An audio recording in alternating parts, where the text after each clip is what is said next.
शुरुआत में हम सब ने सोचा था, मैंने भी सोचा था कि 3,500 किलोमीटर चलना आसान बात नहीं। ಪ್ರಾರಂಭದಲ್ಲಿ ನಾನು 3,500 ಕಿಲೋಮೀಟರ್ ನಡೆಯುವುದು ಸಾಮಾನ್ಯ ವಿಷಯವಲ್ಲ ಅಂತ ತಿಳ್ಕೊಂಡಿದ್ದೆ. मगर जब हमने चलना शुरू किया, पहले दिन, दूसरे दिन, 5वें दिन चलना काफी आसान लगने लगा। ನಾನು ಯಾವಾಗ ನಡಿಗೆ ಪ್ರಾರಂಭ ಮಾಡಿದೆ, 1ನೇ ದಿವಸ, 2ನೇ ದಿವಸ, 3ನೇ ದಿವಸ, 5ನೇ ದಿವಸ ದಿನ ಕಳೆದಂತೆ ನನ್ನ ನಡಿಗೆ ಬಹಳ ಸುಲಭವಾಗಿ ನಡೆಯುವಂತದ್ದಾಯಿತು. ऐसे लग रहा था कि कोई ना कोई शक्ति पीछे से पूरी यात्रा को आगे की ओर धकेल रही है। ನನಗೆ ಹಿಂಗೆ ಅನಿಸ್ತಾ ಇತ್ತು, ಯಾವುದೋ ಒಂದು ಶಕ್ತಿ ಈ ಯಾತ್ರೆಯನ್ನು ಹಿಂದಿನಿಂದ ನಮಗೆ ಮುಂದೆ ನಡಿಲಿಕ್ಕೆ ಅವಕಾಶ ಕೊಡ್ತಾ ಇದೆ, ಶಕ್ತಿ ಕೊಡ್ತಾ ಇದೆ. जब भी यात्रा में थकान होती है तो कोई ना कोई दौड़ता हुआ आता है, मदद करके चला जाता है। ಯಾವಾಗಲೂ ಯಾತ್ರೆಯಲ್ಲಿ ದಣಿವಾಗಿದ್ದಾಗ ಯಾರಾದ್ರೂ ಓಡ್ತಾ ಬರ್ತಾರೆ, ಆ ಯಾತ್ರಿಗಳಿಗೆ ಸಹಾಯವನ್ನು ಮಾಡ್ತಾರೆ. कभी छोटा सा बच्चा कुछ कह देगा, कभी कोई विकलांग व्यक्ति आके कुछ कह देगा, कभी एक बुजुर्ग व्यक्ति आके कुछ कह देगा, उन शब्दों से मदद मिल जाती है। ಯಾವಾಗ ಸಣ್ಣ ಮಗು ಬಂದು ನಮಗೆ ಮಾತನಾಡ್ತಾರೆ, ಯಾವಾಗ ಒಬ್ಬ ವೃದ್ಧ ವ್ಯಕ್ತಿ ಬಂದು ಮಾತನಾಡ್ತಾರೆ, ಯಾವಾಗ ಒಬ್ಬ ಬೇರೆ ಮಹಿಳೆ ಬಂದು ಮಾತಾಡ್ತಾರೆ, ಅವಾಗ ನಮಗೆ ಮುಂದೆ ಹೋಗ್ಲಿಕ್ಕೆ ಇನ್ನು ಹೆಚ್ಚಿನ ಶಕ್ತಿ ದೊರಕುತ್ತದೆ. और देखिए, ये पहली बार पब्लिक मीटिंग में बकरी आई है। ನೋಡಿ, ಈಗ ಮೊದಲನೇ ಸಲ ನಮ್ಮ ಸಾರ್ವಜನಿಕ ಸಭೆಯಲ್ಲಿ ಕುರಿ ಬಂದಿದೆ. भैया उसको तंग मत करो, ಅದಕ್ಕೆ ತಂಗ ಮಾಡಬೇಡಿ. तो ये यात्रा हमने क्यों शुरू की? ಈ ಯಾತ್ರೆ ನಾವು ಯಾಕೆ ಪ್ರಾರಂಭ ಮಾಡಿದ್ದೇವೆ? इसका क्या मतलब है, इसका क्या लक्ष्य है, और ये जो हमें हर रोज मदद मिल रही है, ये क्यों मिल रही है? ಇದರ ಉದ್ದೇಶ ಏನಿದೆ, ಇದರ ಲಕ್ಷ್ಯ ಏನಿದೆ, ಮತ್ತು ದಿನಾಲು ನಮಗೆ ಏನು ಶಕ್ತಿ ಕೊಡ್ತಾ ಇದೆ, ಇದರ ಹಿಂದೆ ಯಾರು ಏನಿದೆ ಅಂತ ಹೇಳಿ ನಾನು ಹೇಳಲಿಕ್ಕೆ ಬಯಸ್ತೇನೆ. और ये जो शक्ति हमें मदद कर रही है, ये किन लोगों की शक्ति है? ಇದೇನ್ ಶಕ್ತಿ ನಮಗೆ ಸಹಾಯ ಮಾಡ್ತಾ ಇದೆ, ಇದು ಯಾರದ್ದಿದೆ? और ये शक्ति हमें क्यों मदद कर रही है? ಈ ಶಕ್ತಿ ನಮಗೆ ಯಾಕೆ ಸಹಾಯ ಮಾಡ್ತಾ ಇದೆ? ये सवाल उठते हैं। ಈ ಪ್ರಶ್ನೆ ಹೇಳ್ತಾ ಇದೆ. हमने इस यात्रा को नाम भारत जोड़ो यात्रा दिया। ಈ ಯಾತ್ರೆಗೆ ನಾವು ಭಾರತ್ ಜೋಡೋ ಅಂತ ಹೆಸರನ್ನು ಇಕ್ಕಿದ್ದೇವೆ. क्योंकि हमें लगा, और करोड़ों लोगों को लग रहा है, कि बीजेपी आरएसएस की विचारधारा, नफरत की विचारधारा, हिंसा की विचारधारा देश को बांट रही है, देश को कमजोर कर रही है। ಏಕೆಂದರೆ ನಮಗೆ ಅನಿಸ್ತು, ನಮ್ಮ ಜೊತೆಯಲ್ಲಿ ಕೋಟ್ಯಾಂತರ ಈ ರಾಷ್ಟ್ರದ ಜನರ ಭಾವನೆನೂ ಇದೆ. ಬಿಜೆಪಿ ಮತ್ತು ಆರ್ಎಸ್ಎಸ್ ನ ವಿಚಾರಧಾರೆ ಈ ದೇಶದಲ್ಲಿ ಹಿಂಸೆ, ಅಸೂಯೆಯನ್ನು ಬಿತ್ತರಿಸ್ತಾ ಇದೆ. ಅದನ್ನು ಇವತ್ತು ಎಲ್ಲಾ ಕಡೆ ವಿಭಜನೆ ಮಾಡ್ತಾ ಇದೆ ಅನ್ನುವಂಥದ್ದು. हिंदुस्तान पर यह एक प्रकार का आक्रमण है। ಭಾರತ ದೇಶದ ಮೇಲೆ ಇದು ಒಂದು ತರ ದಾಳಿ ಇದೆ. यह देशभक्ति नहीं है, यह देश के खिलाफ काम किया जा रहा है। ಇದು ದೇಶಭಕ್ತಿ ಅಲ್ಲ, ದೇಶದ ವಿರುದ್ಧ ಅವರು ಕೆಲಸ ಮಾಡ್ತಾ ಇದ್ದಾರೆ. आप देखिए, 1 महीने से हम यात्रा में चल रहे हैं। ನೀವು ನೋಡಿ, ಈಗ ನಾವು ಒಂದು ತಿಂಗಳಿಂದ ಈ ಯಾತ್ರೆಯಲ್ಲಿ ನಡಿಗೆಯಲ್ಲಿ ನಡೀತಾ ಇದ್ದೇವೆ. अलग अलग धर्म के लोग, अलग अलग धर्म के लोग, अलग जात के लोग, बुजुर्ग लोग, युवा, बच्चे सब एक साथ मिलकर प्यार से चल रहे हैं. ವಿವಿಧ ಧರ್ಮೀಯ ಜನರು, ವಿವಿಧ ಜಾತಿಯ ಜನರು, ಬೇರೆ ಬೇರೆ ಭಾಷೆಯ ಜನರು, ಅದರಲ್ಲಿ ವಿಶೇಷವಾಗಿ ಯುವಕರು, ಮಹಿಳೆಯರು, ವೃದ್ಧರು ಎಲ್ಲರೂ ಈ ಯಾತ್ರೆಯಲ್ಲಿ ನಮ್ಮ ಜೊತೆಯಲ್ಲಿ ನಡೀತಾ ಇದ್ದಾರೆ. यात्रा में आपको नफरत नहीं दिखाई देगी. ಈ ಯಾತ್ರೆಯಲ್ಲಿ ನಿಮಗೆ ದ್ವೇಷ ಎಲ್ಲೂ ಕಂಡು ಬರೋದಿಲ್ಲ. यात्रा में आपको हिंसा नहीं मिलेगी. ಈ ಯಾತ್ರೆಯಲ್ಲಿ ನಿಮಗೆ ಹಿಂಸೆ ಕಾಣ ಸಿಗುವುದಿಲ್ಲ. भीड़ में किसी को चोट लगती है, कोई गिर जाता है, एकदम सब लोग उसकी मदद करते हैं. ಈ ಯಾತ್ರೆಯಲ್ಲಿ ಯಾರಾದರೂ ನೂಕು ನುಗ್ಗಲ್ದಲ್ಲೇ ಕೆಳಗೆ ಬಿದ್ದರೆ ಎಲ್ಲರೂ ಅವನಿಗೆ ಸಹಾಯ ಮಾಡ್ತಾರೆ.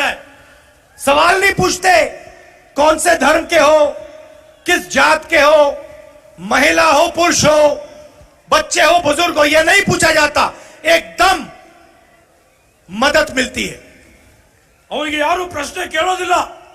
ನೀನು ಯಾವ ಜಾತಿಯವನಿದ್ದೆ, ಯಾವ ಧರ್ಮೀಯನಿದ್ದೆ, ನೀನು ಪುರುಷನಿದ್ಯಾ, ಮಹಿಳೆ ಇದೆಯಾ, ಯಾವ ಭಾಷೆ ಮಾತಾಡ್ತಾ ಇದ್ದೆ, ಆದ್ರೆ ಎಲ್ಲರೂ ಬಂದು ಕೆಳಗೆ ಬಿದ್ದವರನ್ನು ಸಹಾಯ ಮಾಡ್ತಾರೆ. और यह विचारधारा सिर्फ यात्रा की विचारधारा नहीं है. यह विचारधारा, यह सोच कर्नाटक की सोच. ಈ ವಿಚಾರಧಾರೆ ಬರೀ ಯಾತ್ರೆ ವಿಚಾರಧಾರೆ ಅಲ್ಲ, ಈ ವಿಚಾರಧಾರೆ ಕರ್ನಾಟಕದ ವಿಚಾರಧಾರೆ ಆಗಿದೆ. और यह सिर्फ कर्नाटक की विचारधारा नहीं है, यह हिंदुस्तान की सोच है, हिंदुस्तान का इतिहास है. ಈ ವಿಚಾರಧಾರೆ ಬರೀ ಕರ್ನಾಟಕದ ಅಷ್ಟೇ ಅಲ್ಲ, ಇಡೀ ಭಾರತ ದೇಶದ ವಿಚಾರಧಾರೆ ಆಗಿದೆ. बसवना जी ने, अंबेडकर जी ने, नारायण गुरु जी ने यही बातें बोली थी. ಬಸವಣ್ಣನವರು, ಬಾಬಾ ಸಾಹೇಬ್ ಅಂಬೇಡ್ಕರ್ ಅವರು, ನಾರಾಯಣ್ ಗುರು ಅವರು ಇದೇ ವಿಚಾರಧಾರೆ, ಇದೇ ಪರಂಪರೆಯನ್ನು, ಇದೇ ತತ್ವವನ್ನು ನಮಗೆಲ್ಲರಿಗೆ ತಿಳಿಸಿದ್ದಾರೆ. और जो उन्होंने बोला था वो कर्नाटका की सड़क पे चलने में दिखाई देता है.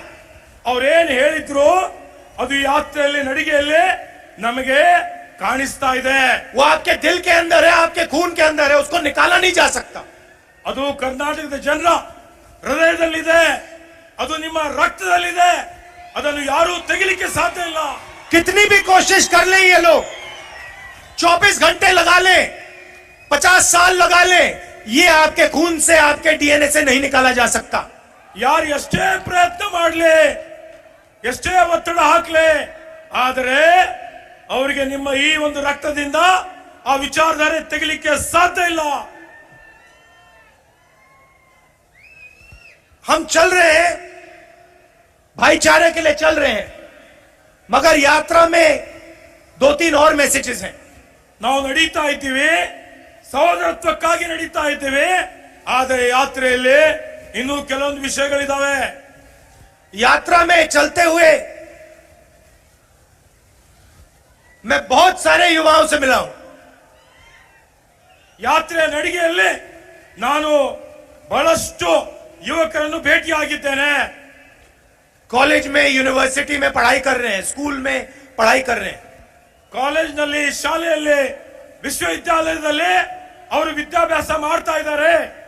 और मैं उनसे पूछता हूं क्या करना चाहते हो, पढ़ाई कर रहे हो, क्यों कर रहे हो, बाद में क्या करोगे.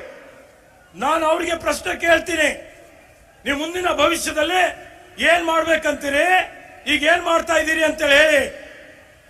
कोई मुझे कहता है सॉफ्टवेयर इंजीनियर बनूंगा, कोई कहता है लॉयर बनूंगा, डॉक्टर बनूंगा, कोई बच्ची कहती है मैं पुलिस फोर्सेस में काम करना चाहती हूं.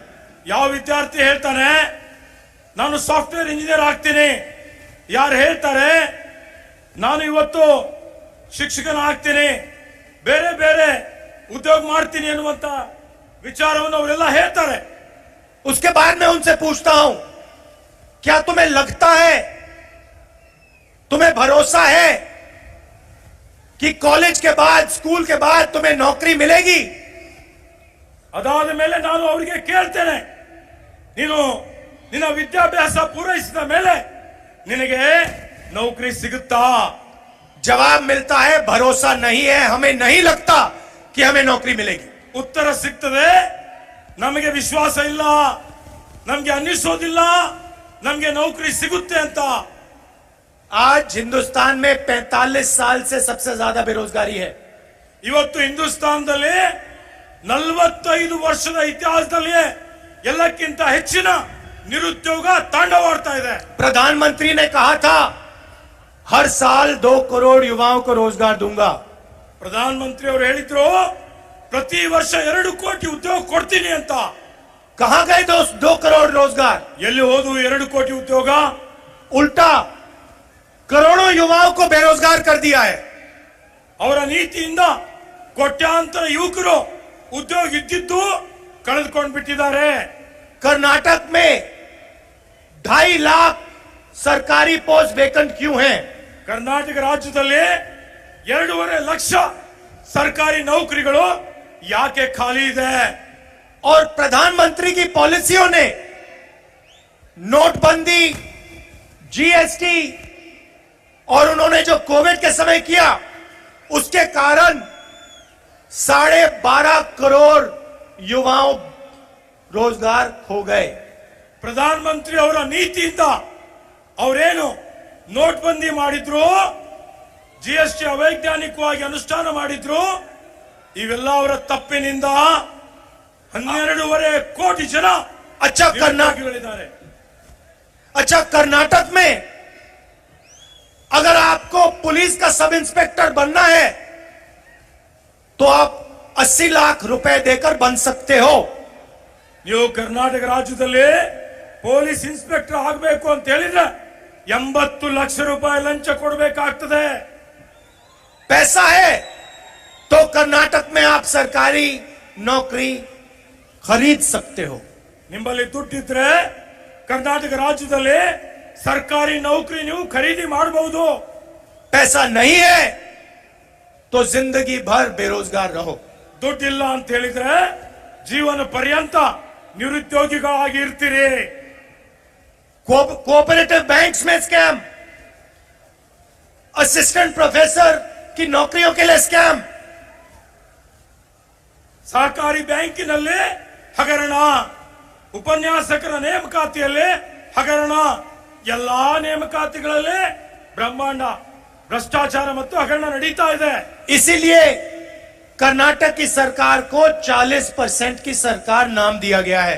ಆದುದರಿಂದಲೇ ಕರ್ನಾಟಕ ಸರ್ಕಾರಕ್ಕೆ 40% ಸರ್ಕಾರ, ಕಮಿಷನ್ ಸರ್ಕಾರ ಅಂತೂ ಬಿರುದು ಕೊಡಲಾಗಿದೆ। जो भी करवाना है 40% कमीशन देके करवाया जा सकता है।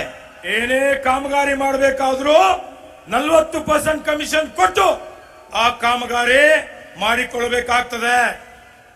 तो यात्रा बेरोजगारी का मुद्दा उठाने के लिए भी हमने की है।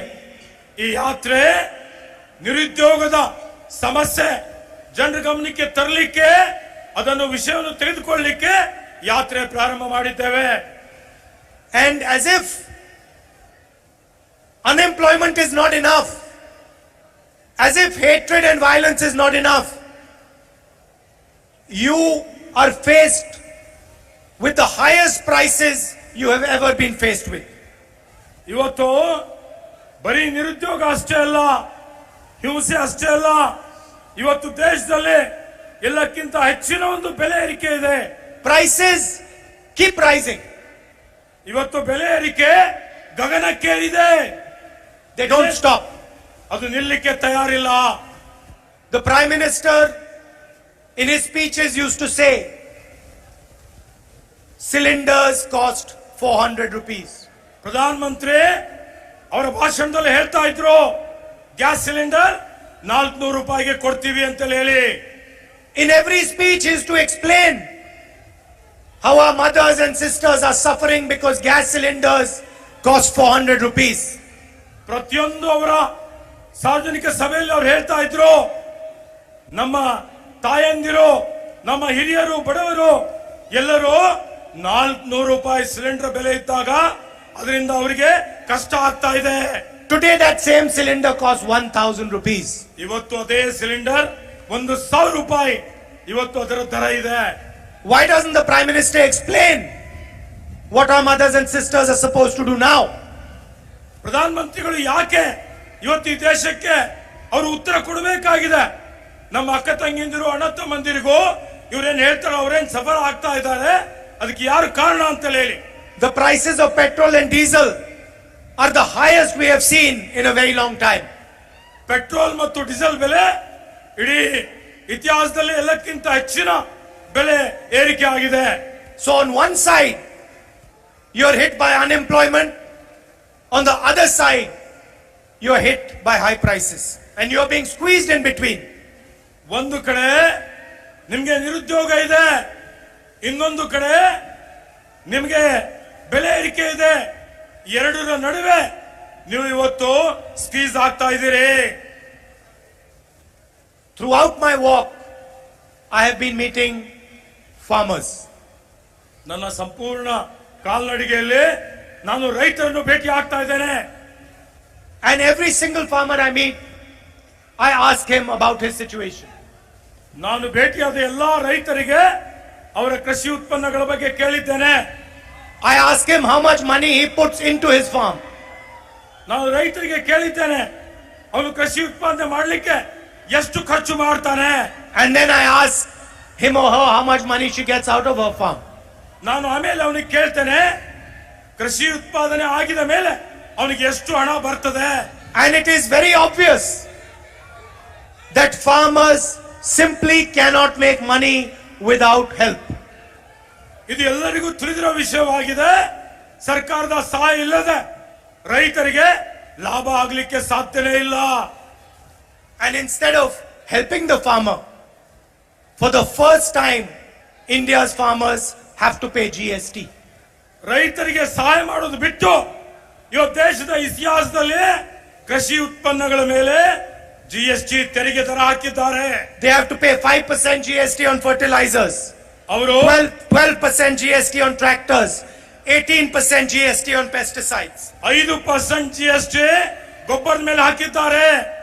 ಅವರು 18% GST, 12% ಟ್ರ್ಯಾಕ್ಟರ್ ಮೇಲೆ ಹಾಕಿದ್ದಾರೆ. Farmer after farmer told me that they do not get the minimum support price. ರೈತರು ಪ್ರತಿಯೊಬ್ಬರು ನನಗೆ ಅವರಿಗೆ ಕನಿಷ್ಠ ಬೆಂಬಲ ಬೆಲೆ ಸಿಗೋದಿಲ್ಲ ಅಂತ ಹೇಳಿದ್ದಾರೆ.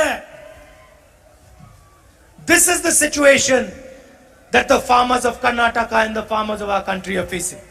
ಇವತ್ತು ರೈತರು ಇಡೀ ಕರ್ನಾಟಕದಲ್ಲಿ ಅಷ್ಟೇ ಅಲ್ಲ, ಇಡೀ ದೇಶದಲ್ಲಿ ಇಂಥ ಒಂದು ಸಂಕಷ್ಟವನ್ನು ಎದುರಿಸ್ತಾ ಇದ್ದಾರೆ. At the same time, the government is anti-SC/ST. ಅದೇ ರೀತಿಯಲ್ಲಿ ಈ ಸರ್ಕಾರ ಪರಿಶಿಷ್ಟ ಜಾತಿ ಪರಿಶಿಷ್ಟ ವರ್ಗದ ವಿರುದ್ಧ ಕೆಲಸ ಮಾಡ್ತಾ ಇದೆ. There is a 50% rise in atrocities against our SC and ST brothers and sisters. ಈ ಸರ್ಕಾರ ಬಂದ ಮೇಲೆ ಇವತ್ತು ಪರಿಶಿಷ್ಟ ಜಾತಿ ಪರಿಶಿಷ್ಟ ಪಂಗಡ ಜನಗರ ಮೇಲೆ 50% ದೌರ್ಜನ್ಯ ಜಾಸ್ತಿ ಆಗಿದೆ. Money that was supposed to be for the development of SC and ST communities has been diverted. 8,000 crores of your money has been diverted from you and taken from you. Karnataka ರಾಜ್ಯದಲ್ಲಿ ಪರಿಶಿಷ್ಟ ಜಾತಿ ಪರಿಶಿಷ್ಟ ಪಂಗಡ ಜನರಿಗೆ ಮೀಸಲಿಟ್ಟಂತ 8,000 ಕೋಟಿ ರೂಪಾಯಿ ಬೇರೆ ಕಾಮಗಾರಿಗಳಿಗೆ ಇವರು ಸ್ಥಳಾಂತರ ವರ್ಗಾವಣೆ ಮಾಡಿದ್ದಾರೆ. And when we were in power, we constituted the Nangmohan Das committee. ನಾವು ಸರ್ಕಾರದಲ್ಲಿದ್ದಾಗ ನಾಗಮೋಹನ್ ದಾಸ್ ಜಸ್ಟಿಸ್ ನಾಗಮೋಹನ್ ದಾಸ್ ಸಮಿತಿಯನ್ನು ರಚನೆ ಮಾಡಿದ್ದೇವೆ. It recommended an increase in ST reservation from 3% to 7%. Nagamohan Das ಸಮಿತಿ SC ST ರಿಸರ್ವೇಶನ್, SCಗೆ ಇವತ್ತು 15ರಿಂದ 17, STಗೆ 3ರಿಂದ 7% ಜಾಸ್ತಿ ಮಾಡಲಿಕ್ಕೆ ಶಿಫಾರಸು ಮಾಡಿದೆ. And SC reservation from 15% to be increased to 17%. ಪರಿಶಿಷ್ಟ ಜಾತಿಯ ಮೀಸಲು 15ರಿಂದ 17%ಗೆ ಇವತ್ತು ಶಿಫಾರಸು ಮಾಡಿದೆ. Why is the BJP government refusing to implement this? BJP ಸರ್ಕಾರ ಇದನ್ನು ಯಾಕೆ ಅನುಷ್ಠಾನ ಮಾಡ್ತಾ ಇಲ್ಲ, ಯಾಕೆ ವಿಳಂಬ ಮಾಡ್ತಾ ಇದೆ? The BJP government in Karnataka should stop making excuses and should implement this at once.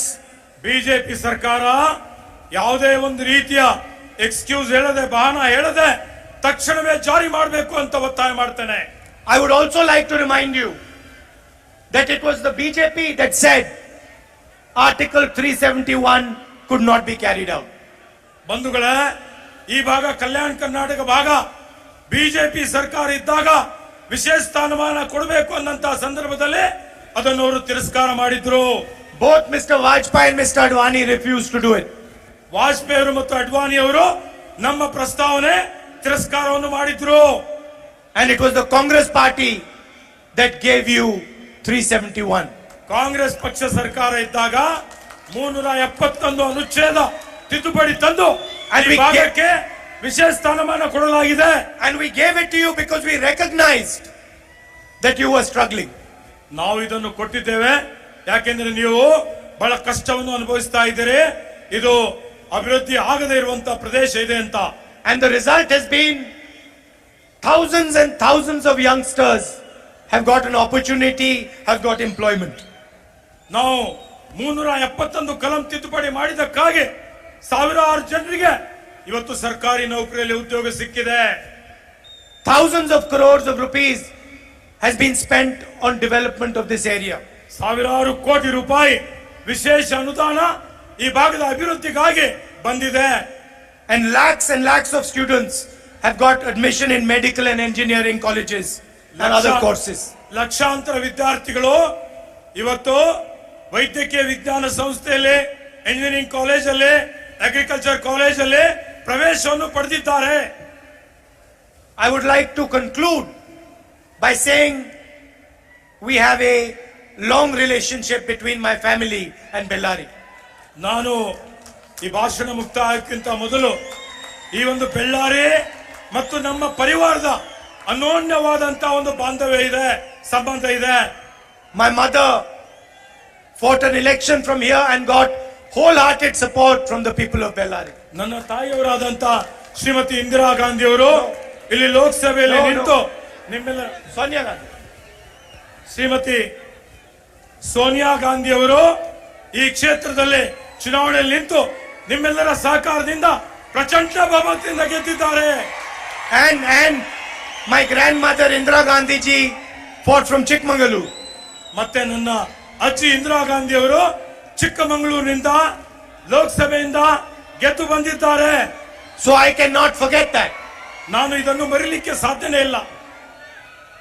I'd like to also thank all of you for walking with us through Karnataka. ನನ್ನ ಜೊತೆಯಲ್ಲಿ ನೀವೆಲ್ಲ ಕಾಲ್ನಡಿಗೆಯಲ್ಲಿ ಭಾಗವಹಿಸಿದ್ದಕ್ಕಾಗಿ ಹೃದಯಪೂರ್ವಕ ಧನ್ಯವಾದಗಳನ್ನು ಕೋರುತ್ತೇನೆ. And I got to understand the heat that you face in Bellary. ನಾನು ಈಗ ಅರ್ಥ ಆಗಿದೆ ಈ ಬೆಳ್ಳಾರಿಯ ಬಿಸಿಲು ಯಾವ ರೀತಿಯಲ್ಲಿ ನಿಮಗೆ ತೊಂದರೆ ಕೊಡ್ತದೆ ಅನ್ನುವಂಥದ್ದು. And we are not even in the full summer right now. ನಾವು ಇನ್ನೂ ಪೂರ್ತಿ ಬೇಸಿಗೆಯಲ್ಲಿ ಬಂದಿಲ್ಲ. So walking in the streets, I was thinking about how difficult it must be to be a farmer or a laborer in full summer in Bellary. ನಾನು ರಸ್ತೆಯಲ್ಲಿ ನಡಿಗೆ ಮಾಡ್ತಾ ಇದ್ದಂತಹ ಸಂದರ್ಭದಲ್ಲಿ ಈ ಬೆಳ್ಳಾರಿಯಲ್ಲಿ ಒಬ್ಬ ರೈತ, ಒಬ್ಬ ಕಾರ್ಮಿಕ ಈ ಬಿಸಿಲಿನಲ್ಲಿ ಯಾವ ರೀತಿಯಲ್ಲಿ ದುಡಿಮೆ ಮಾಡ್ತಾನೆ, ಎಷ್ಟು ಕಷ್ಟ ಅನುಭವಿಸ್ತಾನೆ ಅನ್ನುವಂಥದ್ದು ನಾನು ತಿಳಿದುಕೊಂಡಿದ್ದೇನೆ. And I would like to tell all the farmers, all the laborers and all the small and medium business people in Bellary that we will help you. When we come to power, we will help you. We will make your life easier and we will support you the way a government should. ನಾನು ಮತ್ತೆ ತಮ್ಮೆಲ್ಲರಿಗೆ ವಿಶ್ವಾಸ ಕೊಡ್ತಾ ಇದ್ದೀನಿ, ಬೆಳ್ಳಾರಿಯ ರೈತರು, ಕಾರ್ಮಿಕರು ಇಷ್ಟೊಂದು ಉದ್ದನೆಯ ಪ್ರವಾಸವನ್ನ ಕೈಗೊಂಡಿರ್ತಕ್ಕಂಥದ್ದು ಇದು ಐತಿಹಾಸಿಕವಾದಂತ ಪಾದಯಾತ್ರೆ ಅಂತಕ್ಕಂಥದನ್ನ ತಾವೆಲ್ಲ ತಿಳ್ಕೋಬೇಕಾಗ್ತದೆ.